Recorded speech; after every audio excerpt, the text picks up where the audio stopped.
Hello, welcome back to Emerge, the health podcast for busy, high-performing women. I'm really excited for today's guest, who's a little bit of a different cup of tea than what we've had on the show before, but I am joined by James Barry, who has had 16 plus years in the culinary field and started as a private chef cooking for celebrities such as Tom Cruise, Mariska Hargitay, George Clooney, Gerard Butler, Sean Puff Daddy Combs, and more. And most recently, he's launched his first functional food product called Pluck, an organ-based all-purpose seasoning, which I've had the pleasure of trying. We'll talk about that. And it's the first in of its kind, and I would absolutely agree with that. Very delicious, all the things, and helps people get organ meats into their diet. So James, welcome to the show. Thank you for having me, Dr. Alex. Yeah, I'm excited you're here. So we'll talk about organ meat and why it's so great and my gag reflex tendencies whenever I try to eat it. So, which is part of why I'm really excited about what you've created, because I don't have to gag anymore. But first, I'd just love to hear, you've gone from obviously having one kind of life, cooking for celebrities and whatnot, and now you're more in the health world. So just kind of share with us a little bit about how that transitions come about. Yeah, it's funny. I was just thinking about this the other day. Do you remember that maybe I'm a little older than you, but that TV show Three's Company? Did you ever see that show? Yeah. Okay. So I was just reflecting, I think just yesterday, about how I really enjoyed that show. It was kind of at that point in my life where I just really enjoyed the comedy on it. But I remember the character of Jack, who John Ritter played. He was a chef. And I remember that was part, I used to think it was just the comedy I was attracted to, but I remember just recently that it was the fact that he was a chef that really interested me. And I loved the scenes where sometimes they would show him like making food from scratch. Like I remember him making pasta, and it just reminded me of how much I really loved cooking as a kid. And I think I'm not sure why, but for some reason I didn't see it as a career. And it took 9/11 happening, the Pearl Harbor of our generation, right? Yeah. It took 9/11 happening for me to be like, you know what, I need to reevaluate my life and focus on only the things that bring me joy and that have heart. And cooking was one of those things. And so I decided then and there to work on saving the money to go to culinary school. I went to school in New York. I knew I didn't want to be a restaurant chef. I specifically wanted a private chef, and this school specialized or kind of was known for that. And so I went to that school and entered this whole new chapter of my life where it was just like a perfect uh, spiritual blend of like where work came to me. I don't know how to explain it. It was almost like I found that little sweet spot of like, oh, my life's mission and my life just coincided. The mission, I guess, is spirituality and life just coincided. And I started building this amazing resume and got all this amazing experience. And I was very much new to the industry. So it's kind of incredible.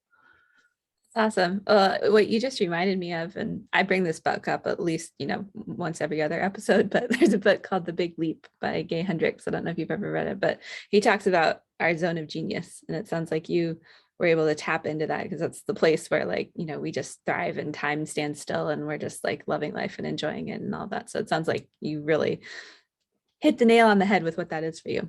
Yeah. Are you familiar with Abraham? Or even just the laws of attraction, right? I mean, Yeah. I think there was that back in the day, there was that they took Abraham's teachings and they made a whole movement around it. I'm now forgetting the name, but it's all about the laws of attraction. And yeah, I think like that is very much not only the path I got on, but even what I focus on now. It's all about energy. It's like energy and intelligence. It's like that connecting the heart and the mind together. And I really do believe that joy, you have to be in the joy to get it back, like to be of service to others, but then to get it back. And then if you're in a kind of a darker or kind of more unhappy place, then it's really hard to attract joy. I mean, you know, the energy you're in is what you're gonna attract. So I really do believe that. Yeah, absolutely. I didn't actually share this before we hit record, but I'm currently in a PhD program in integrative and natural medicine that's based in quantum physics. So it starts getting into, you know, scientifically how we can actually explain energy and consciousness and connection and all this stuff, which is really cool. But I won't bore my listeners with that again. I talk about it all the time. So awesome. So, I'm excited to just pick your brain, from busy mom standpoint, from also health standpoint, because I know you have kind of moved into this focus with Pluck on organ meats. So let's maybe dive into like, why are organ meats important? Liver Yeah, in particular, like, well, let's talk about some of this stuff. yeah. I mean, liver in particular is like the superstar of the organs. You know, when we think of organs, really we tend to only think of like the liver, the heart, and the kidney. Those are like the top three that people tend to think of organs. But really, um, the other word for it is called offal, OFFAL, which is a perfect name, right? Because that's Right. Yeah. what people associate it tasting like. But offal refers to basically everything that's a part of the animal except for the muscle and the bone. So offal is considered bone marrow, but not bone, if that makes sense. So, that includes things like stomach lining, intestines, testicles, ovaries, brain, spleen, lungs, tongue, lips, skin, tail, blood. So it really encompasses a lot. And what I like to simplify that as is just nose to tail eating. And when you look at our ancestors, they ate so much more nose to tail than we do today in modern society. And yet in modern society, we have more chronic disease. And some people can argue, oh, well, that's because we can identify more chronic disease. And it's like, not necessarily. No, we genuinely have. This is now the first time ever where children are expected to die before their parents. We have chronic disease. And I look at that as, because I focus on food, right? That is my medicine. Food is my medicine. And so I look at what are we putting in our diet? We're not putting in enough nose to tail. When I say our ancestors, most people are thinking like Paleolithic ancestors, right? I'm just talking our grandparents, right? I mean, for some of us, that are older, our parents, like I'm talking that not very long ago. They were eating, I mean, I talked to my mom, she grew up in Brooklyn. I think she was born in like 45, 46. And they used to have liver and onions. She's eaten brain before. I mean, she's eaten all these parts of the animal that I never got exposed to as a kid. When they used to go to get poultry, when they used to go get like a chicken, they would go to the poultry market in Brooklyn, New York, and they would pick a live chicken and say, we'll take that one. And then they would come back in an hour and a half, and they would have a warm carcass ready, to go cook. I mean, there was such a more tangible relationship to the food that we eat and put in our body and to where it's coming from. And I think we have that the loss of that, I think the loss of nose to tail eating is contributing to this chronic disease. And so when you look at, let's just focus on liver, right? Since it's the kind of powerhouse. When you look at organs, you have the nutrients you have are basically, well, I'll name the nutrients and I'll connect the dots. But so basically you have like vitamins A, vitamins B, and all the vitamin Bs, like particularly B12. You have vitamins C, D, E, and K. You have essential minerals like iron, potassium, calcium, copper, magnesium, selenium, phosphorus, zinc. You have folate. And if you'll notice, all these minerals and vitamins I'm mentioning, they're all the things that are in prenatals. So the vitamins and minerals that science is telling us this is what's needed to create life are all in organ meats. And so I look at that and go, okay, hold stop the presses. Like, so organ meats are basically Mother Nature's multivitamin, and we're not eating it. Like it's right there for us. It's the most natural multivitamin available to us, and we're not eating it. Like, how can I solve that?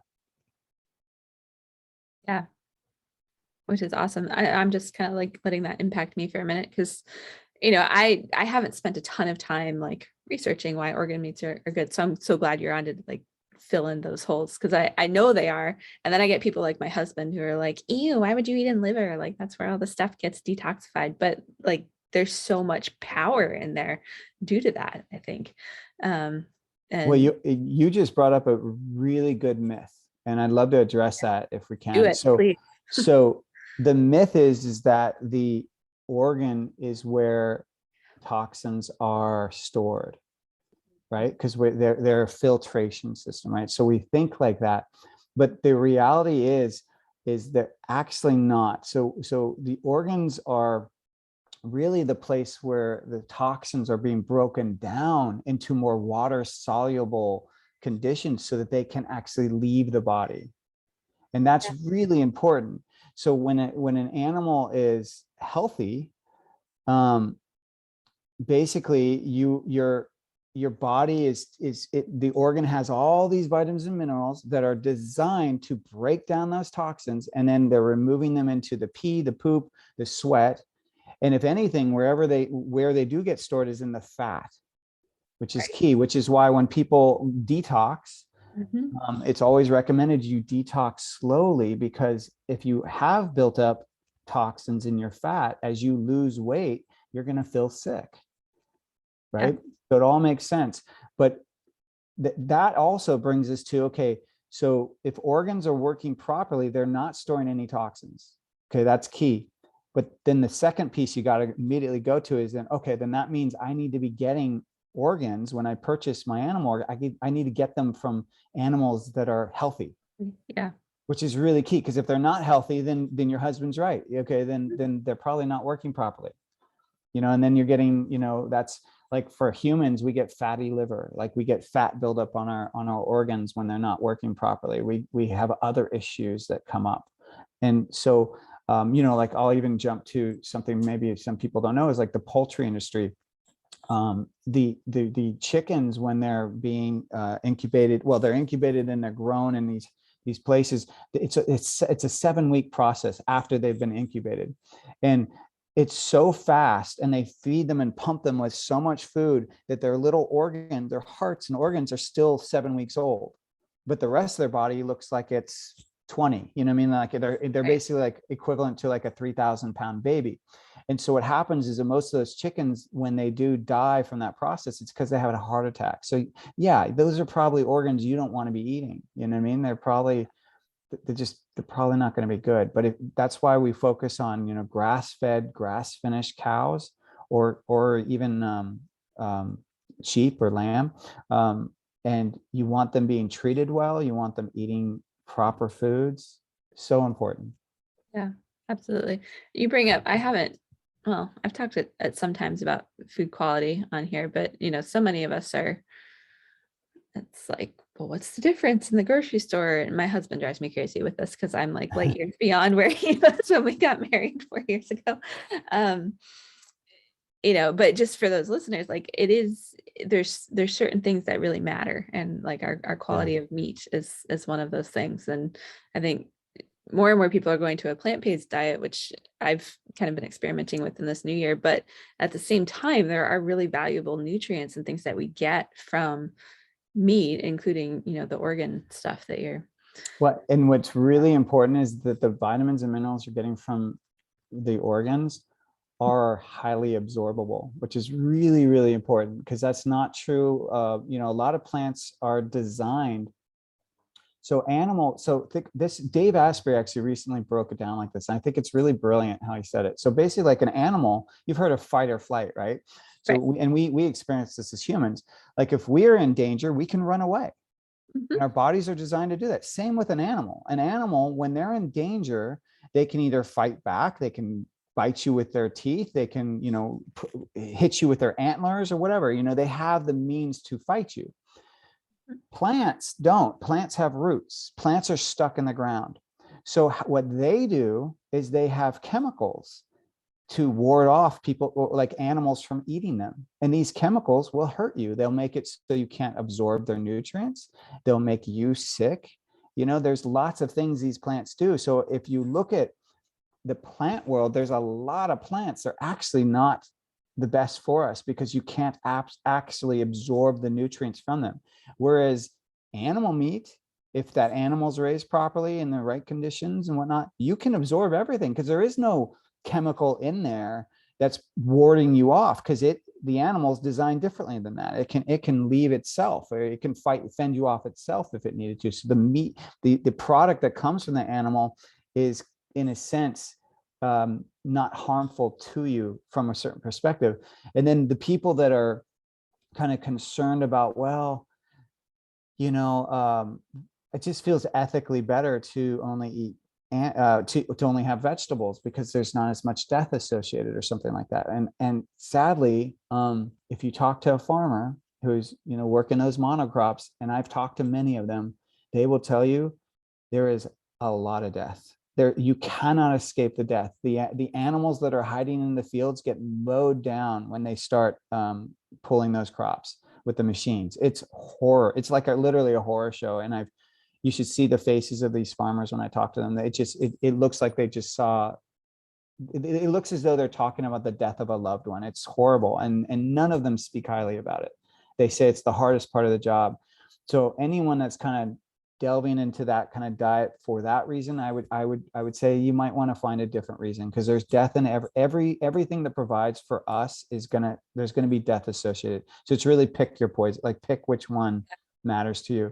But ultimately, when I talk to people about diets and just what foods, I am so for you follow your process. Like, I cannot tell you what to eat. Like, follow your process, experience whatever you need. If you need to go vegan or plant-based, do it. If you need to go carnivore, do it. Like, follow your instincts around what your body needs.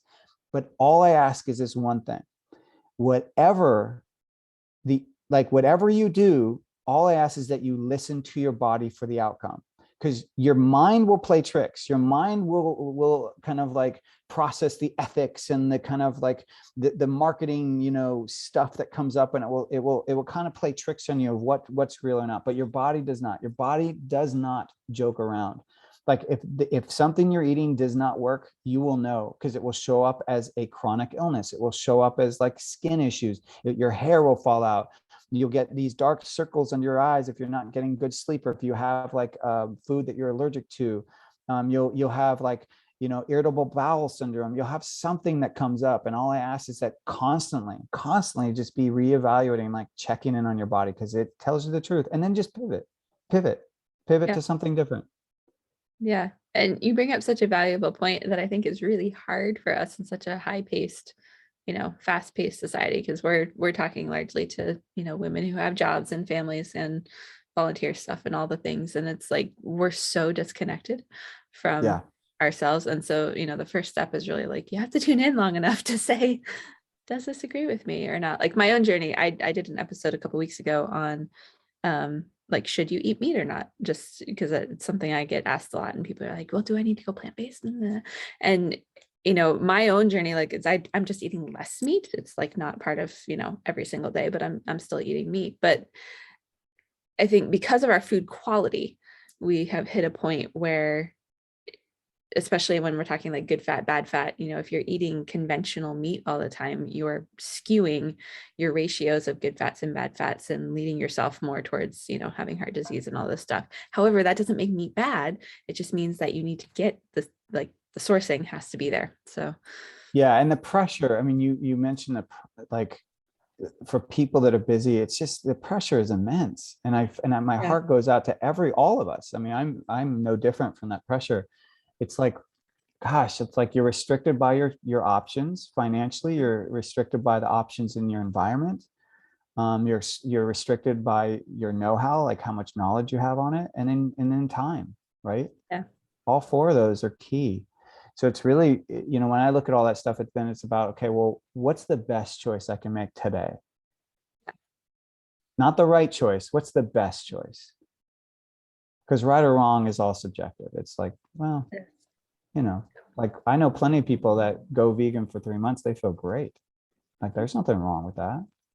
I know people that do carnivore for a year and they feel great. Great. If that's what your body's calling towards, do it. but Yeah. just keep listening, you know. And one thing I would say though is that don't think that your current condition is the norm. Like if you're not thriving, and it's kind of similar how we were just talking about the energy, right? Like if you're Yeah. not if you're not in a place of joy, and if your body is not thriving, then you're not at your norm. And I say that because the human body is miraculous. Like there is no reason why you should have a rash on your skin all the time. There is no reason why you should have dandruff. There's no reason why you should have be, you know, have flatulence every day, you know, constantly. You know, there's no reason why you should not be going to the bathroom daily, if not multiple times daily. There's no reason why you should be having diarrhea. You know what I mean? Like these things are not normal. Yeah.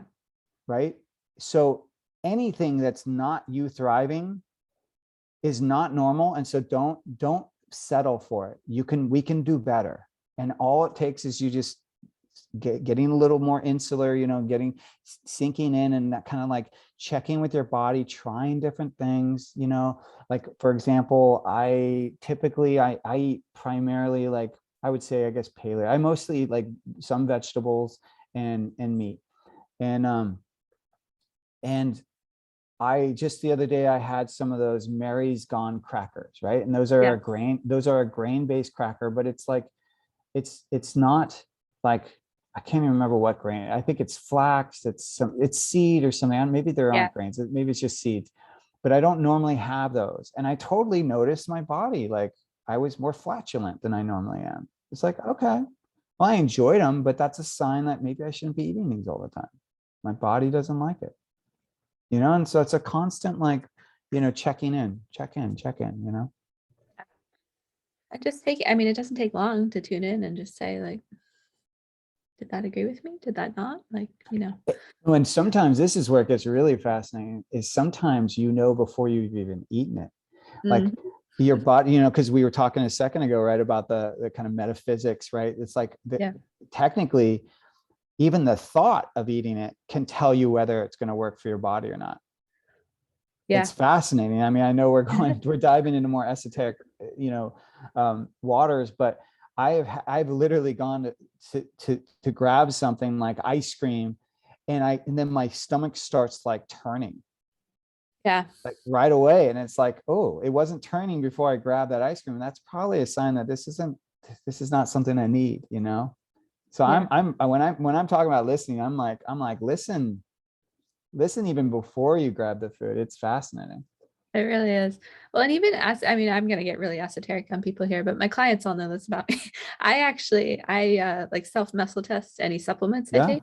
And Yeah. you know, so I'll ask, I'm like, do I need this? And I do the two ring things. And um it's been really interesting to just kind of watch my body evolve. And like there's been time periods where like really I didn't need anything extra. And then, you know, I'm going through a parasite cleanse and detox again right now. And that's something I do with people, but because my Yeah. body That's a says like, great hey, thing to do. it's time. So yeah. Yeah. That's so great. And I'm like, I even, going back to food, even like I look Mhm. at it even from like, okay, when I'm making a meal, whether it's for myself, for my family, like what intention is in me as I make this meal, you know. And I used to particularly have a lot of focus around that when I was cooking for clients. I would put love and intention, like, oh, I want them to digest this well. And I mean, I know people that are sensitive to gluten who, just by being in a place of joy when they're eating the spaghetti, the regular glutinous spaghetti, that would affect how their body digested it and then how it processed it. So they weren't allergic to gluten. Obviously, if you're allergic, that you can't do this. But if you're just sensitive to it, even the state you're in when you're eating it can affect how it turns up in your body. So it's just, you never want to discredit that. And if anything, when we're talking to busy parents, that is something to consider. It's like, maybe before you start eating, take a breath, Yeah. right? Maybe before you make your food choice, take a breath. Just take a breath. Sometimes it's that simple. Just take a moment Yeah. and be like, what's going to be the best thing I can do today for me or my family's health? And maybe instead of grabbing Coke, you grab water. I don't know, you know what I mean? Yeah. It can be such a subtle shift. It can be just a subtle movement, but it can have huge impact on your health. Huge. Yeah, absolutely.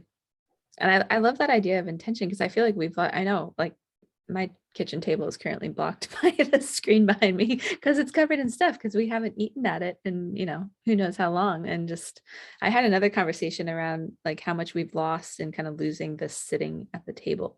And that, Yeah. I think of like in Europe where a meal it's not something to be rushed through to get to your next thing. It's like you spend time, you have social time, just kind of I think of the movie Eat, Pray, Love when she's in Italy and like, I lived in Europe for a period and like there's just this enjoyment around food and how much could shift if we need to change our food quality too, but just bringing some of that intentionality around what the meal serves, not just nutritionally, but emotionally. And you can, I would say, I totally agree with you. And I would say that try to create that in your own home. You know what I mean? So Yeah. like, creating a welcoming environment to have meals at the table. I mean, because I've definitely I remember reading this and then also talking to some families that had some what I judge to be like some really just great kids, just really like kids that are contributing to society in a way. They're obviously adults at that point because I'm looking at their parents as like models. And I asked all of them, I'm like, so what do you attribute towards why your kids are so just balanced? And and this is true from the people I talk to, but I've also heard this from books that talk about success. They said, well, it's the family eating together daily. It's just having that table time. It was just dinners. We only committed to dinners, but we always ate dinner together. And I find that with my own family, it's a time of connecting. There's no screens, there's no phones, there's no distraction, and you just kind of get to look each other in the eye. You get to say, "How was your day?" My family and I, we do this kind of my wife started this, so it's like we say, what did you learn, and what inspired you? So what were those two things? Or I think she words in a different way, but it's like that, basically that. It's like, Yeah. what inspired you today and what did you learn? And we go around the table and we just talk about that. Or sometimes it's like, what are you grateful for? What did you learn? I think that's how we word it. I love it. Yeah. And so many of us are missing that connection with our kids and with our Oh, and time, spouses. right? I mean, Yeah. we all know, all of us know time is going so fast. It's so fast. Our kids are growing so fast. And if we don't take these moments, then we are going to wake up and be in that kind of regret place later on. I mean, it's just, you talk to everyone and they will say, anyone that's a grandparent will say, oh my gosh, yes, it goes so fast. I wish I had known this when I was younger. Yeah. And so here, okay, let me give some value to, because I want to give some hard tips, like of what someone who's got a busy schedule can do to start eating from home and kind of have more meals that are made from scratch. And the first one I would say is meal planning. Meal planning is a tool that is hugely underutilized by people, and it's life changing. And I know it can sound daunting. It's like, what? I have to spend an hour or two and I have to meal plan. It's Yeah. like, well, here's how you can do it really easily. You can get a subscription to like Bon Appetit or whatever, or buy a cookbook, or even grab one that's already on your shelf. Okay, it doesn't matter. Bon Appetit magazine or something similar, or just grab a cookbook, get it from the local library if you don't have it, whatever you want. And then literally just spend some time, a little bit of time, go through that book and have a bunch of pieces of paper or bookmarks. And the minute you see a recipe that just looks cool, like flag it and write it down. Okay, this is what we're going to have on Monday. And then find your next, oh, okay, this is what we're going to have Tuesday. And to build them, like create a list basically that is the starts of your meal plan. But here's the thing, you can't stop there, because then you have to look at your schedule and go, okay, does this match my schedule? Because this is new stuff. Like this is this, and definitely don't choose complicated recipes, obviously, but like simple stuff. But let's just say on Wednesday, you're like, oh, but I've got back-to-back meetings. There's no way I'm going all the way to 5, whatever it is. There's no way I'm gonna be able to make this. Okay. So then go back and find a slow cooker meal. So any busy day you have, grab a slow cooking meal. Because with a slow cooking meal, you set it in the morning in your slow cooker, your pressure cooker, and then you set it, and most of them will even let you set in the time, and then you walk away and it's ready for you when you're done, and it's still hot. Maybe throw in some kind of like green leafy vegetable while it's still steaming, and let the steam kind of cook that at the very end or something like that. But then you have your meal. So on the days that you're really busy, you don't need to actively cook. It's something you do in the morning. And then on the other days, pick them appropriately. Like maybe this other day, you're going to only have 30 minutes to make your meal. So pick a recipe that kind of fits that time frame. But ultimately, the meal planning can even be simpler. It can be just following a formula. It can just be like, pick a protein, pick a vegetable, and pick a fat or starch if you eat starches, or both. So maybe it's 4 things. So a protein, a vegetable, a fat. So those 3 for sure. And then depending on your diet, a starch or nuts or no starch. And then literally just pick a different one for each day. And that's it. And then all you're doing is you're just adding them in a stir fry. It's that simple. You're just literally putting them in a pan, stir frying it, and it's done.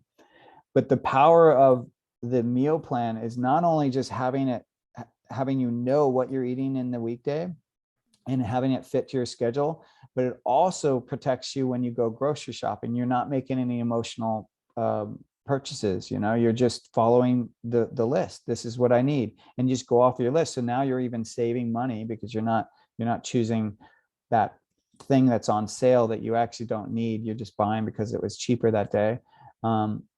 So you're sticking to your list, and hopefully it keeps you from making any kind of like, purchases that are going to hurt your health, like those dessert purchases and things like that. And then I guess I would lastly just classify, it's like it takes the pressure off. We forget how much pressure it is to get off of work at 5 when you're already tired. You already have decision fatigue by then, and then have to be like, oh, what are we having for dinner? Like, it's really hard to make a decision when you're already fatigued. And that's why so many people go to, oh, let's just get pizza again. Let's just do this. And then you feel like a jerk because you're feeding your family pizza all the time, or you're getting food out to go, and there's no way to be healthy when you're eating out. It's impossible. Yeah. Very true. Those are really good tips. And I love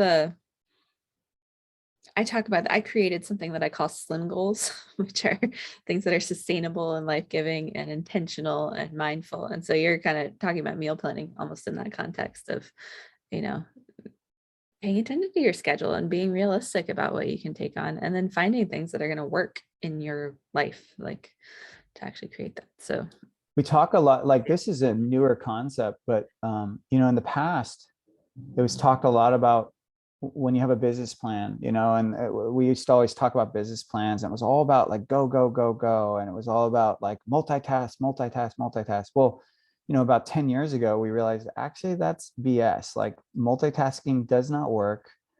And we've learned since then that creating a business plan that does not include a health plan is not realistic.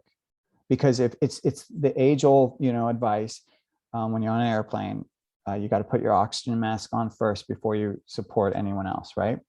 Well, the same thing goes with your business. It's like, if you are so busy that your own health is being sacrificed, then how are you going to help others? Like, how are you going to maintain your business? How are you going to keep helping other people? You are more effective when you are rested, when you are fed good food, when you are taking care of, when you're exercising, all those things.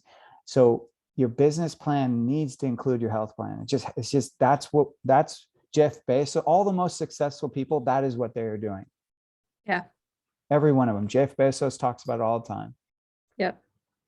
They have to go hand in hand. And we were talking before we hit record, I think we have similar backgrounds or stories of just not having that built in. I know I didn't with my first business. And even, for our listeners, you don't have to have a business for this to apply, right? Like, No. it's called your life plan. And Yeah. the people women I talk to are struggling. Like, I ask questions now in my intake, like, do you take care of yourself? Do you, make time for rejuvenating activities? They all answer no. So we're talking to you right now too. In And, this. and the best thing you can do, I think, when you're approaching, I mean, honestly, anything, is to be open-minded. I mean, I think it's funny because my wife's a functional nutritionist. So, I've just worked with lots of nutritionists in my, as a chef, I've always partnered with them in my career. And the thing that's always surprises me is that when people start working with somebody, finally, they all come to the table thinking they've already got it figured out. And I'm just like, well, you may think you're being healthy, but I promise you, you're not. No one is as perfect as they think they are, or as good as they think they are. And we're usually, the things that we're hiding from other people and not wanting other people to know the ugly truths of how we eat, or whatever word you want to use. Those are the things that we need the most support with. So coming to the table with that open mind and just being like, yeah, help me. I would love help. And I even, I mean, I've been in the field 16 years. I'm a chef, and I love it when someone else cooks for me. I love it, right? Like, I love Yeah. coming to the table and be like, yes, what do you got? What do you got? I don't know it all. I'd love to experience your favorite food, and I don't know. I think about that a lot, and of fusing kind of our lives with some kind of, I guess, spirituality of like just being open palmed, or open to something bigger than us, or open to not being the expert at every point of our lives, even if you are truly an expert. So I know I'm always learning. And so I encourage everybody who's listening to always be in that, you know, just it's kind of like this curiosity, and having curiosity not only for the things around us, but also for ourselves. And like, we have to experience something. I've been reading a lot of Joe Dispenza recently because Yeah. I'm in a course on neuroplasticity. So he's actually one of the instructors for it. But when we do the same thing all the time, every single day, like we wake up the same way, we, have our same bowel movement and shower and drink our coffee and drive to work the same way, and, do the same things and come home and watch our show. Like, our brains never get any input that's new. And so they literally stop. That's like, we're not working that muscle anymore, and they just stop growing and developing and building new connections. And so having that, curiosity and lifelong learning and just doing something differently. it Yeah. doesn't, And, it makes a and difference. this kind of segues actually going back to Pluck, because I realize I haven't talked about Yeah, Pluck I know. much, I was but going to say we can talk about people that. are like, what is Pluck? They're listening to this going Yeah. like, okay, you guys talk about organ meats, but what is Pluck? One thing that totally ties into this is that our palates, so talk about, like, and this is something that anyone that's busy with their schedule, but then has to deal with picky eating, right? So Mhm. holy moly, like, if anyone listening is making multiple meals for their family because someone's picky, you need to stop right now, because you are supporting the pickiness. When we basically tell our kids that it's okay, like we're going to make a whole chicken, but you get these little dino shaped chicken pieces, because the whole chicken, like, whenever we do anything that's separate from what we're doing, we're making it harder for us as parents, but we're also basically enabling the picky eating. And we're assuming, this is kind of where I'm going, is that we're assuming that the kid doesn't want to be adventurous. We're assuming that whatever they said they don't like is constant. And that's just not true. Our palates are ever changing. They always change. And anyone with a baby can agree with me, because they can go like, yeah, my baby didn't, when they tried that pureed spinach, they didn't like it that one day, but then I tried again a week later and they did eat it, right? So we get, our palates change, and if we don't provide that stimulus or that change like you were just talking about, then they just stay the same. We never get outside, and then it becomes even more emotional and like comfort zone-ish, right? So then we add on a layer of like, okay, our palates aren't familiar with this new taste, but now our emotions are tied to the safety of not trying something new, right? So you build upon it. And what I love about organ meats, and particularly Pluck, is that you're getting the nutrients that we talked about earlier into your diets. So you're getting that, but you don't get that organ taste. So you're not dealing with the pickiness that comes with eating organs. And what you get is just a flavorful seasoning that's nutrient dense. And you're seasoning food just like you would anything. And what we find is that kids love Pluck. They just love it. And what I love about that is I'm like, yeah. And did you know it's changing your kid's palate?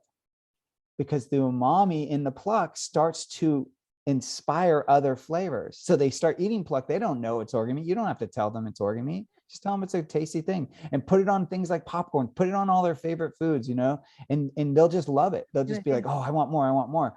Yeah. But what you're slowly doing as a parent is you're also introducing an umami flavor to your kid's palate, which is going to support them to start wanting more savory foods. Mm. So you're actually inspiring your child's chemistry, their biology, their palate to change. And it's like it's a bonus. You didn't even know you were going to start creating an adventurous eater because of it. That's awesome. And that's really good insight, because I know as most parents, like I generally can get my kid to try just about anything. Whether or not he'll choose to keep eating it is debatable. Right. But speaking of Pluck, because you sent me some to try before we talked. So I made let's see, I'll just share what I made. So it's, for those listening, it's seasoning, you add it to whatever. I've put it on chickpeas because I had chickpeas on a salad. That was Oh, delicious. nice. Chickpeas are like great with anything. And I made some chicken with it and did like a stir fry, kind of like what we were talking about earlier. I mean, my typical meal prepping and cooking is like, I have vegetables and meat, and my teenagers still like starch, so I'll cook something for that. But and getting back to that, not cooking multiple meals, like maybe I don't eat every part of a meal that I cook or whatnot, just because I don't eat gluten or starches or whatnot, but everyone still gets mostly the same thing, right? Right. It's not like you're creating two starches or Right. It's two like proteins. one.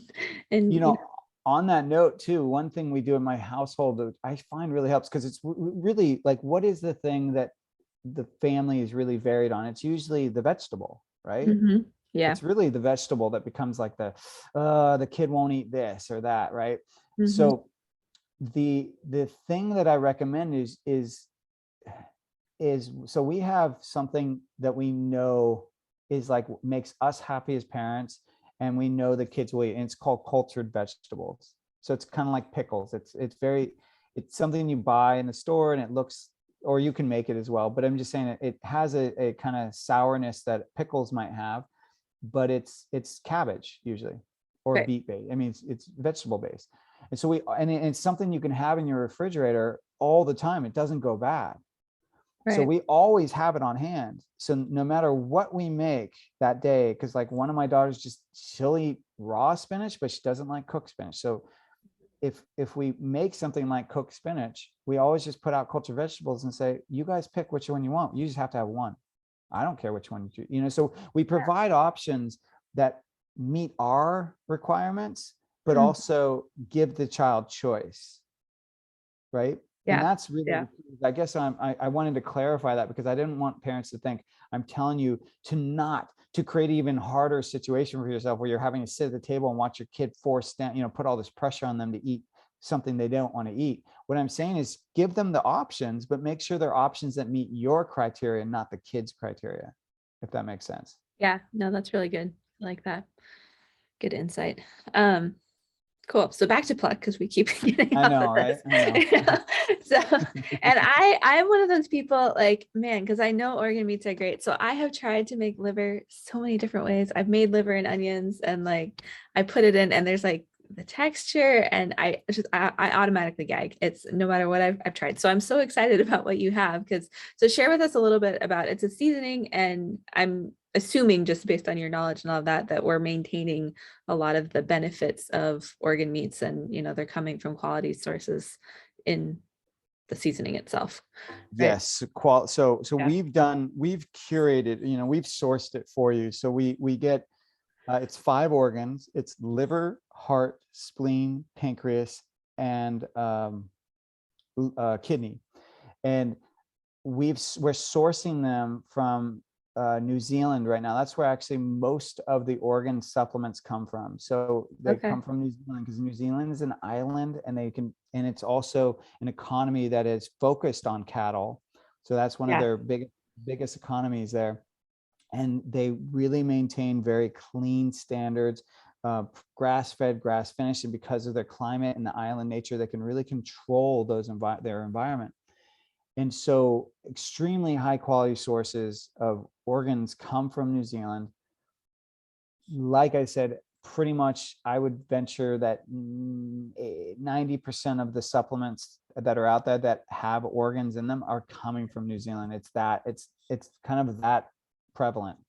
Yeah. So we're sourcing the exact same product, and we're sourcing it freeze dried, because freeze dried is similar to dehydrating in the sense that you're removing moisture and you're concentrating whatever the product is, and it's not necessarily cooking the product, but it's actually even lower temperatures than dehydrating. So freeze drying the organs is considered the best way to preserve the product without destroying the nutrients, Okay. which is key, right? Because if we're going Yeah. to eat organs, we want to make sure that we're getting those nutrients, Yeah. because heat destroys vitamins, right? So that's why when we get that freeze dried and powdered organ meat, what we're doing is we're combining it with organic spices and herbs to offset that organ taste that you mentioned that makes you gag. So not only does it taste good, but it's also, we recommend you finishing your product with it. Now, of course, you can cook with it as well, but we recommend you sprinkle on it afterwards to maximize those nutrients, Yeah. since the heat destroys, Right. vitamins and minerals. Yeah. But what you get is basically an all-purpose seasoning that's very versatile. You can put it on anything: fish, chicken, vegetables, tofu, whatever your thing is, garbanzo beans, whatever. Yeah. Um, Literally, I put it on salads. I just sprinkle it right on my raw salad. Um, but you can put it on pretty much everything. It enhances the flavor of whatever you add it to, and then it gives you that micro dosing of those nutrients. Because obviously, when you're sprinkling a seasoning on, you're not getting huge doses, but the way we kind of talk about Pluck is it's micro dosing plus frequent use, because we want you to use it on everything, equals cumulative effect. So by doing a little bit all the time, you will get the effects of these organ meats, and you'll get them easily, and you'll get them from quality sources, and they'll never push you into a danger zone, because you're getting Yeah. the micro dosing opposed to, like, tons Yeah. of it at once. Yeah, because as you said, it's a lot of vitamin content and all of that. And one thing I was thinking of when you were talking about, what all is in organ meats in terms of vitamins and minerals and all of that is particularly in Alaska, but I think this is true elsewhere. Like I do a lot of lab testing with my clients now, and I've keep coming across women who are producing thyroid antibodies because their iodine is shot and they have like no selenium and no, and a lot of that is due to our soil is very selenium deficient. I've talked to enough farmers up here that they're having to add it to their soil. And so if you're in that category of having symptoms, like this is a great place to just get an influx of soluble vitamins that we can actually digest and use. Because so many of the vitamins and stuff out there, they have a bunch of other crap and stuff in it that, Yeah. When making it harder to get that absorbed. So and synthetic vitamins don't actually always absorb into your body. Whole food vitamins and right. minerals do typically. So Yeah. it's really important to get your vitamins and minerals from whole food sources. It's interesting about the selenium thing, because right, there's selenium in fish, right, and that's huge Right. in Alaska. So that's kind of interesting that your soils are low in selenium, but clearly It you eat is. more fish than most people, right? Or no? Well, it depends. Like my husband's Alaska native, and I think he ate so much salmon growing up and fishing on the river and all that that he doesn't want anything to do with it anymore. So it's like we have that, and then we have the people because I think in Alaska we're unique because people do moose hunt and fish, and there's a lot of like you're actually going out and gathering your food in the summer still. Like that's still a thing. Obviously, it's supplemented, but much more than in the lower 48. And even with that, we're missing out on some key elements that I think things like Pluck and, just learning some of this stuff can really help. One of the things I do love about, so I created Pluck, as I mentioned, because I wanted to utilize, Mother Nature's multivitamin, the most nutrient dense foods on the planet. How do we get that into our diet? So I as a, a father and a chef, I wanted to make it easy for people, but I wanted to get really good food into my kids, but I wanted to do it easy. I didn't want it to be a headache Yeah. or a trial and tribulation kind of thing. And so when I created Pluck, I have to say, one of the things that's a huge advantage to that busy parent that I didn't actually know until later, but we've already talked about, is like you just have those days where sometimes you just need to get that pizza. You need to order out. You didn't plan well, whatever. You just had a day that goes sideways, and you Yeah. just need to order out. And I typically, when I would do that, I wouldn't be the parent that was like, oh, I'm so happy that I didn't have to cook. Like, I was more like, shoot, man, I'm getting pizza again, or I'm getting this oily, greasy Thai food, whatever. It was like, I knew that after I ate that meal, I would not feel good physically. And so as a parent, I was like, oh man, I just put my kids in a situation now where they're not going to feel physically good. And what actually Pluck has done is it makes me feel a little bit better, because, like, let's say I get that pizza. Well, we sprinkle Pluck on the pizza. The kids love it, right? Yeah. And I'm like, okay, yeah, I got pizza, but at least I also got organ meats into my kid. Like, I literally feel better about my choices. Yeah. So not only does the food taste better, but now I feel better as a parent. And I just, I don't know. I didn't know that was going to be the outcome of Pluck, but what a win-win. Yeah. No, that's really great. I love that, because you also bring up a good point of, a lot of the women who listen to the show and that I work with are like the type A personality. So if it's not 100%, it's like, oh, what the hell? I'm throwing in the towel. Like, nothing, nothing's going well. And I like that kind of finding it's progress. It's not perfection, right? We're going to have Totally. days where we fail. Like, we eat out probably more than I would like, especially considering that I'm home all the time. So I'm going to take, I can do better at meal planning and all of that myself, but it's like, you can still do something no matter what your day looks like. And I really love that. Yeah. And I think if anything, just we got, like I said, I think I said this near the beginning, of like, just do the best you can that day. You know what I mean? Yeah. It's like, when we compound, and be hard on ourselves, and we compound these emotions, like, oh, you messed up again. You didn't plan your meals properly, or you didn't cook it. You didn't cook from scratch. You're eating out again. Like, we just add pressure to ourselves, and Yeah. we just makes us feel like crap. You know what I mean? And I really do believe that it goes back to what we started talking about initially, which was, you got to be in joy. Like we have to harness joy, not negativity, not hatred, not self-deprecation. Like, we really need to make choices that support and harness joy. And I know we'll never be perfect at that, but I believe that's the journey, is to seek out things that bring us joy. Absolutely. And just bringing that to the things that maybe we don't find joy in. I feel like Right. we could talk, about this all day long, but this is one of the last things I'll share, and then we'll talk more about where to get Pluck and all that. But I have clients that hate cooking, and they're like, it's the last thing I want to do, and it's horrible and terrible. And others that really love it, but they don't know how to make the time for it in their day. And I think what you're talking about is like, just no matter what, approaching food and eating and you know feeding yourself essentially is what we're talking about with joy will start to change and shift a lot for you. And there are ways to do that. I mean, like, so the person that doesn't like to cook, or the person that it feels like such a chore. So one thing that you could do is, if you have the money, is hire someone to do the cooking for you, Right. right? So there's that. You can find like 3 or 4 families that are also in that same spot of like, I just don't want to cook all the time. So then you guys do like what do they call those kind of round, I forget the name, but like a meal train kind of Right. thing. Yeah. Yeah. So where you basically each cook one meal a day, Mhm. but you cook enough for every family, and then you that way you're only cooking, once or twice in a week. So there's Yeah. ways to do that. True, you're making more food, but everyone needs to know that whether you're cooking for 4 people or 8 people, it's the same amount of time. It's when you get into like 12 or more, that's where it gets different. But Hmm. cooking for 4 to 8 people, it's the same. It's basically the same thing. You're just using more food. Right. But it doesn't necessarily require that much more of your time. So there's that way. And then the other things you could do if neither of those fit is just try to bring joy, try to change the perspective. So like when I cook, if I'm having a hard day, I put on really fun music, and I make my environment joyful, or um I choose a meal that I think is going to kind of hit, like we surprisingly have more pasta meals than I would even usually recommend, but it's just been like we've just had a series of weeks where it was just like, yeah, today is just a pasta day.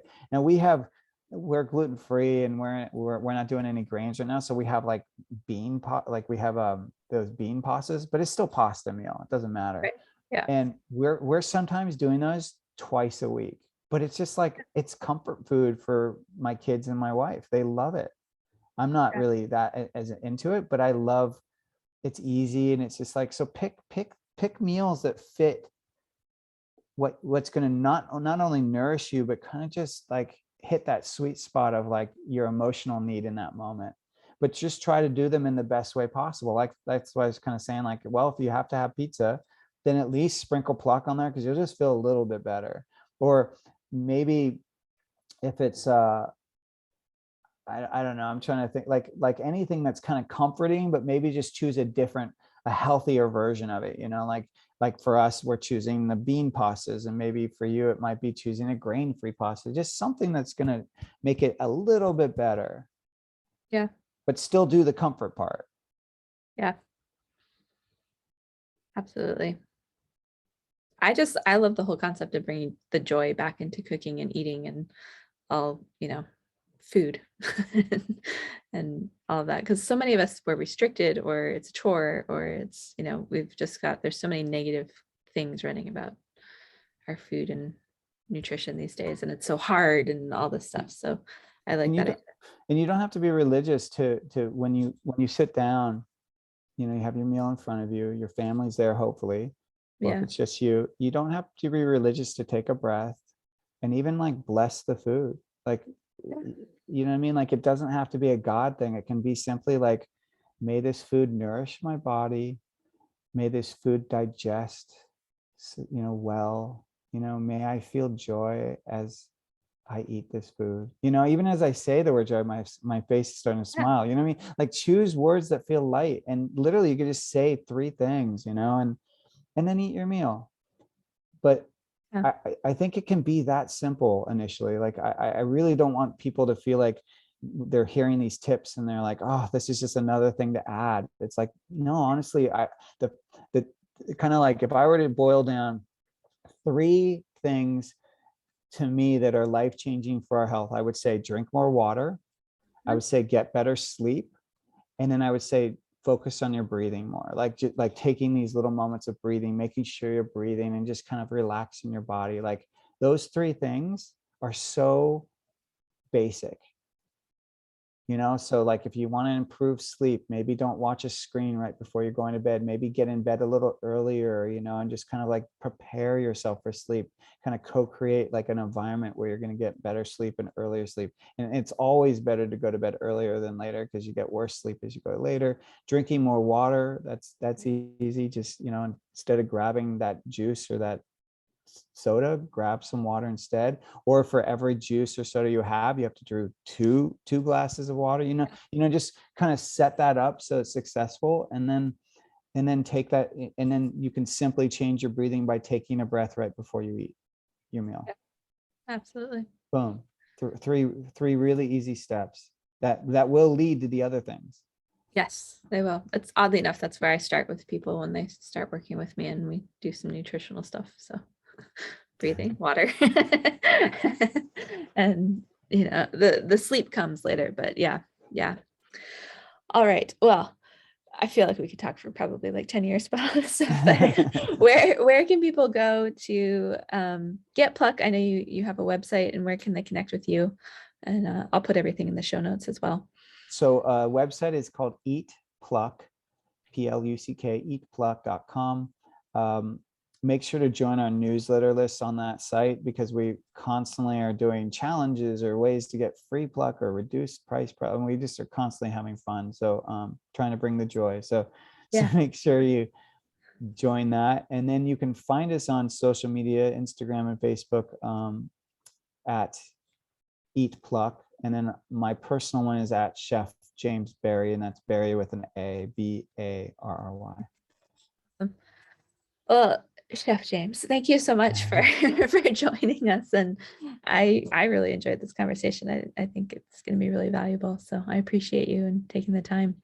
Thank you so much, Dr. House. Thank you for having me, and just for being willing to, you mentioned this is a different tea than you normally have. So thank you for drinking, for experimenting with your tea this beautiful Yeah, well, day. it worked out really well. This was like a fabulous conversation. So Awesome.